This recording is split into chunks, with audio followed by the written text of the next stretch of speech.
Guadalcanal, Iwo Jima, Bougainville, Tarawa, and Papua New Guinea.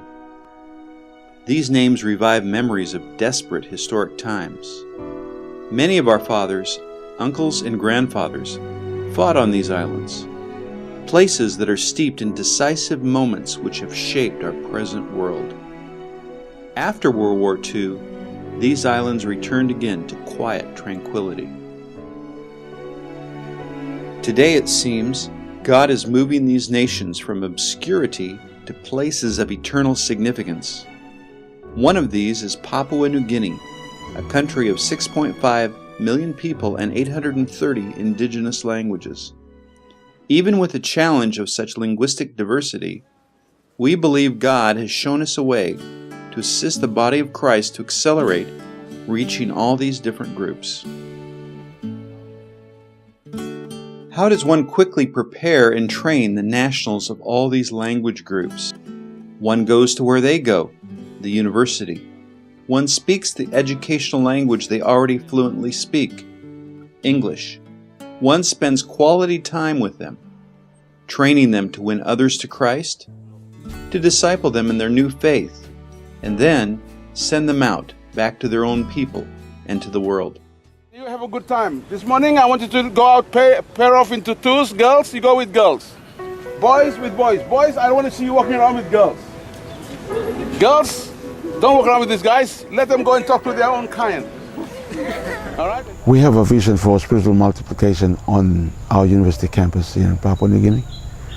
And I would like to see people like Alex, as what he's doing, multiply themselves through the other students all over that campus. They understand the Paul, Timothy, and Silas, and to faithful men and others concept. It's biblical, and they understand that.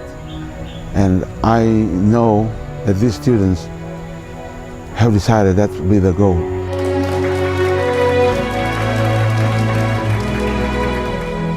At the conference, we had students from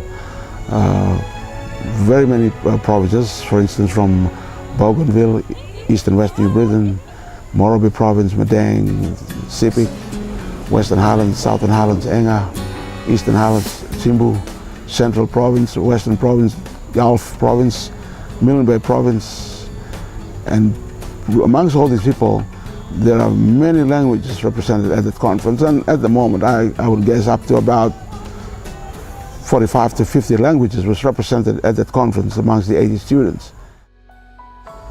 When I was at the market and I saw the students, all the students standing around waiting for their final instructions to go out on the blitz, it just made me proud of these students. The potential of this campus being impacted by so many people who have now just learned how to share their faith and all eager to go out and really share their faith. They were so enthusiastic, they were excited, ready to go. And already, I mean, if you take the students, taking back this training back to their provinces, we're hitting about 50 people group already. Because of spiritual multiplication and not because I'm following John. Don't follow me, by the way. Follow Jesus. George Pui Pui is a 58-year-old Papua New Guinean. Before he joined Campus Crusade staff, he worked for 20 years in management in the National Electrical Utility. Since leaving his civil service position, God gave George some new priorities.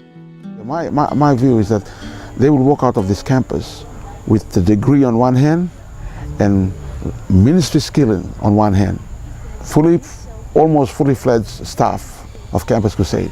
And when they go back to those villages, I believe many of them will take up leadership role in churches.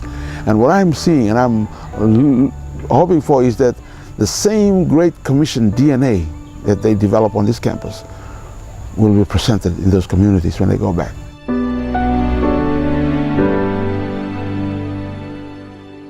George has gained the love and respect of the university students, who all call him Uncle. Some of the students have no idea that George has a degenerative eye disease. Yeah, I expect my wife will be able to give me a lot more help when if my eyes get worse. She'll certainly be a great help to me. And my children will do the same too. I just remember Gail as the happy young lady that is my daughter. My peripheral aspect of my eyes can see a lot of parts of her, but the middle part, which really matters, I can't see anything, it's dark.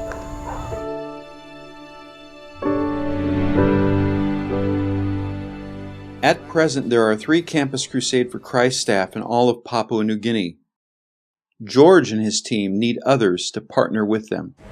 These guys are at the university, and they're the future leaders of this country. And I believe that if we're going to make any difference in this country tomorrow, I don't think there's any better place than this place, the university.